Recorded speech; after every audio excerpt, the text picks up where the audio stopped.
او یوه خبر طالبانو ورونو چې علامه طنطاوي رحمه الله یو څو خبرې دلته د علم په اړه کړي، تاسې علم ته لږ متوجه سئ. دی وایي علم او دین دا دواړه توأمین غبرګلونې دي. علم او دین دا توأمین غبرګلونې دي. ګوره طالبانو، مرغه چې وزر کوي په چا باندې مزل کوي؟ په وزرونو باندې. چې یو وزر وي بل وزر یې نه وي، مرغه مزل کوي؟ نه.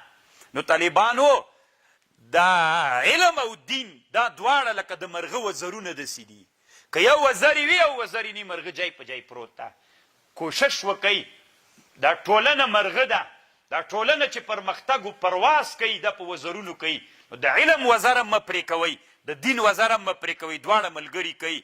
د افغانستان ملته نن بعضې افغانانو تنها یو وزر د مرغه پرېښودلی و چې تنها علم ته یې مخه کړې وه، دین سره یې دښمني وله. نن ملحدینو خلقیانو کمونستان ترنه جوړ سول. موږ څومره یو لوی بحران سره مخ سولو که نه؟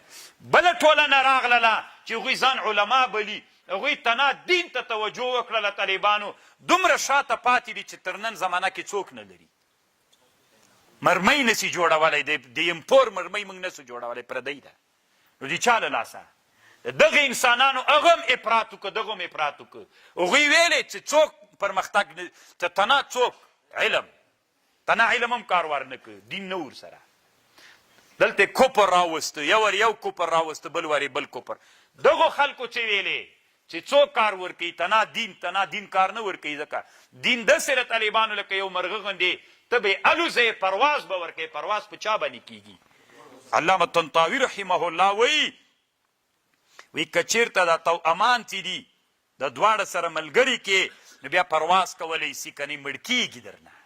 نو خوښه مو طالبانو ورونو دواړه علوم راځوند، دین هم راځوندی کوي، علم هم ورسره ملګری کوي. او طالبانو علم ته د چا روح ورکوي؟ د دین روح ورکوي. نن چې د دین علماو ټول له کیمیا او له فیزیک او له بیولوژي نه راوتلي دي، نو هغه روح یې د چا اخیستی؟ د الحاد روح هغو علومو اخیستی.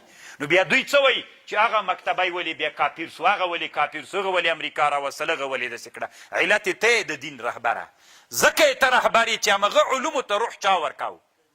تا موږ په مدرسه کې قاضي ویلې کم نه ویلې، خو روح به د چا و پکې؟ د دین. قاضي کې دین لکه مسو طالبانو، خو روح به د چا و؟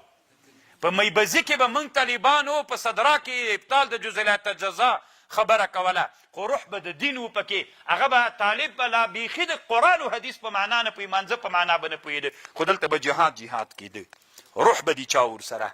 ته همغه علومو ته ورسه، روح ته ور واچوه، نور علومو باندې پرمختګ وکړه.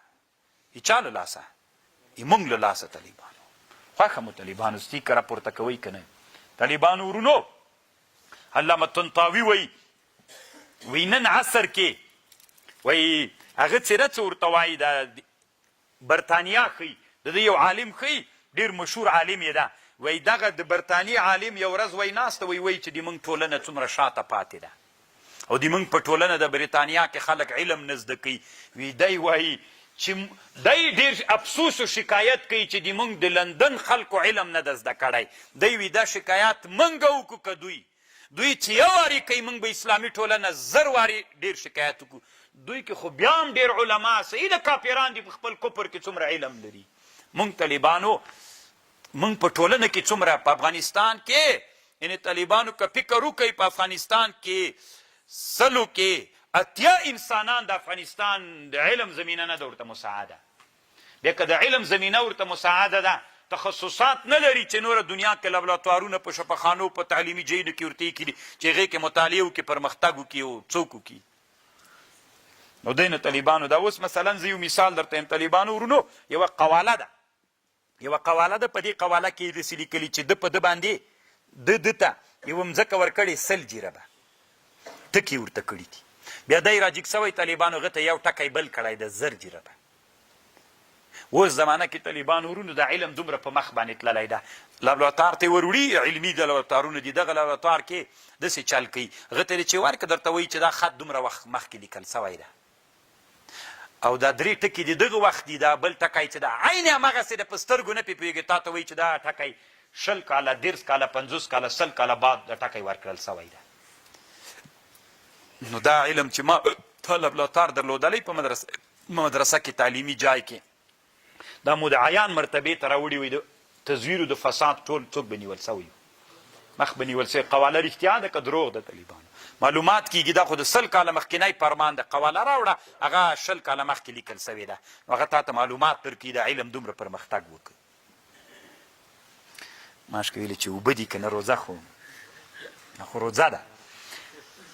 نو اوس موږ ډېر شکایت وکړو که دوی موږ د علم په کومه مرتبه کې یو دوی د موږ جهل طالبانو دې حالت ته راورسېده. تاسو طالبانو نن دی وایي علامه طنطاوي تاسو طالبانو خبرې ته غوږ ونیسئ. نن تاسې فکر وکئ د موږ جهل دغې مرتبې ته راورسېد چې نن په دنیا کې اجهل قوم موږ مسلمانان یو.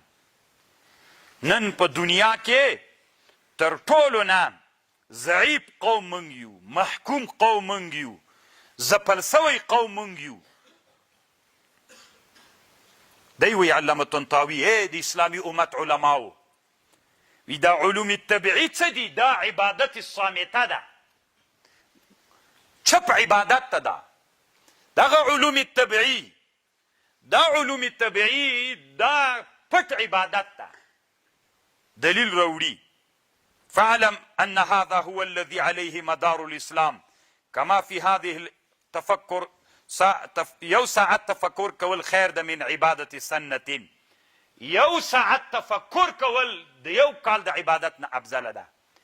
دغه علوم طبیعي چې د اسلام په ګټه استعمال سي دا یو عبادت صامته چپ عبادت ده. نن چې اسلامي امت ته داسې مرمۍ داسې توغندۍ داسې پرمختللي وسلې جوړې سي چې اسلامي امت د مظلومیت او د غلامۍ نه خلاصي طالبانو د ده به ډېر لوی ثوابي که دغه شیخ الحدیث چې بخاري وي. څومره لوی خدمت به اسلامي امت ته ورسېږي چې داسې مسلمان راجیګ سي او داسې وسله جوړ کړي چې اسلامي امت له چا نه خلاص سي، له غلامیت نه خلاص سي، له مظلومیت نه خلاص سي.